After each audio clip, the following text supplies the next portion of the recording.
name is Sören Sangkhul. I'm 44 years old. I'm a tattooist in my private studio in Hellbühl, Switzerland. I've been working in mostly street shops during the last 24, almost 25 years.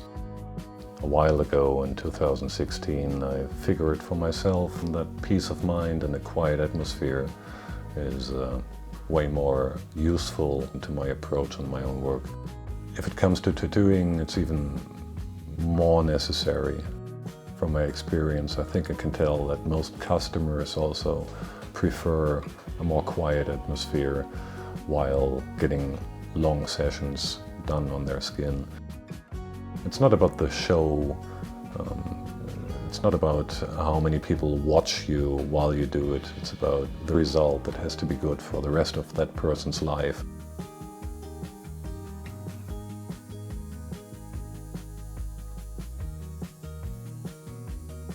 There's not much to find about myself on Instagram or anything like that. If you don't show much about yourself, it makes people curious. Sometimes curious enough to want to come by and find out the whole story for themselves. And then it's an experience as well. A lot of people find me because they know someone that knows me, or they know someone that used to have my number and then just give it a try and call and try to find out whether this guy actually exists. No one would just walk past here, ring my doorbell and try to find out what's behind that door. But yeah, no, so far it's been working perfectly well for me.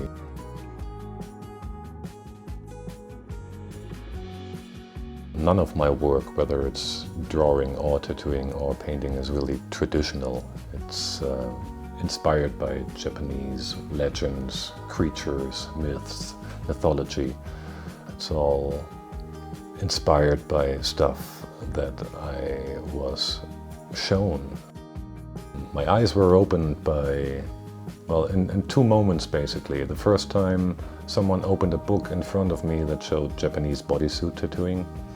That was surely like a mind-blowing moment. I remember as it was yesterday, when I saw that there's a form of art that covers entire bodies in one style and one flow and one movement and one mindset.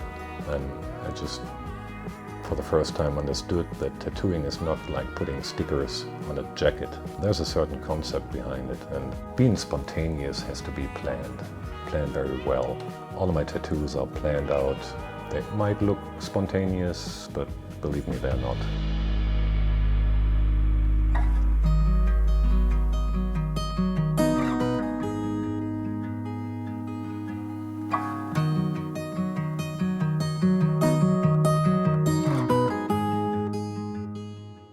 So painting is almost as influential on my tattooing as it is the other way around. Like in painting, I pick up the motifs and go for a different approach on the canvas than I would on skin. But yeah, it surely interacts.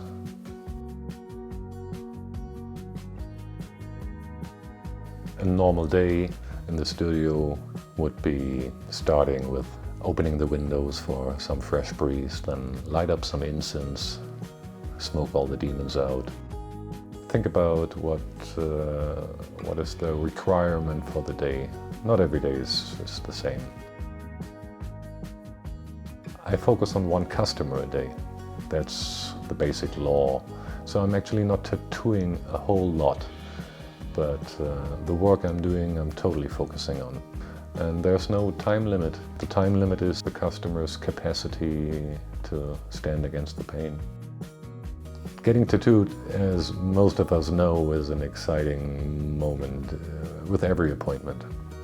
So I'll find myself trying to create a peaceful, quiet atmosphere.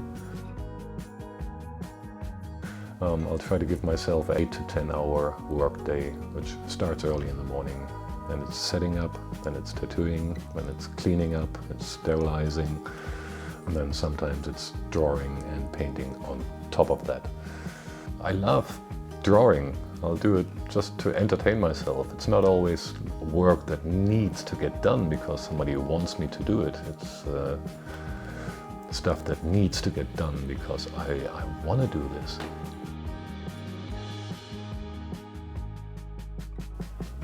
I like to work on things excessively, like the flower book, for example, started with a small series of maybe 10 or 12 pages of different flowers in different stages for my own entertainment and for the inspiration of my own customers. And then a couple of friends of mine, fellow tattooists, they had a look at it and been asking, like, is there any more? It's like, yeah, there's a lot more, but it's in my head. And one of them then finally made it happen, influencing me to sit down and come up with more to show to other people and maybe have them inspired by it. And the same went on with the snakes and the dragons. In May 2019, I started a couple sketches of snakes and dragons and soon found out that it's the easiest and the most productive to break things down into parts, circles and spirals and triangles and connecting lines in between. Working on that system made it easier to come up with hundreds of more sketches within a reasonably short period of time. So the collection of sketches just grew enormously.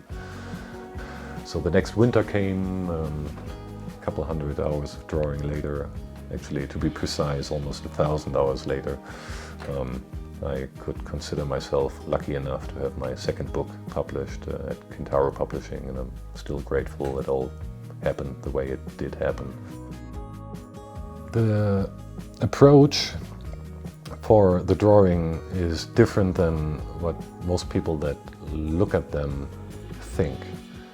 Probably I've been drawing for long enough that there's a certain memory in your muscles rather than using your brain intentionally. So it's not like you put a piece of white paper in front of you and then you have to think. It's rather the opposite. It's rather trying not to think. And then again, it's a bit like meditation. You try to leave your thoughts outside and just have your hand start. And then very often things start happening that I didn't even know might happen. I do everything by feeling, which is like 50% on the way to the finished drawing. It's very easy to point out where the flow comes from and where it goes to and where there's circles involved and why they are involved, and also why it's important not to be too freely thinking. Just have your muscle memory let you guide to get to that point.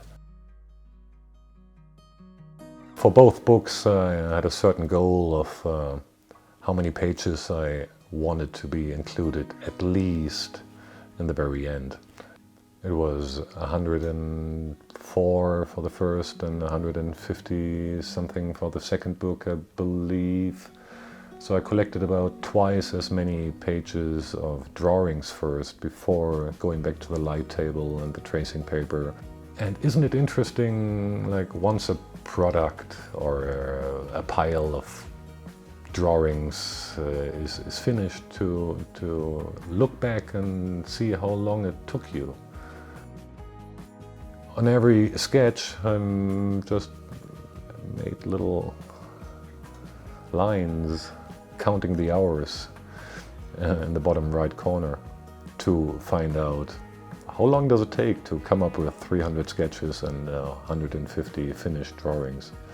And it's just for myself. I thought it's interesting to find out that it takes you 1,000 hours.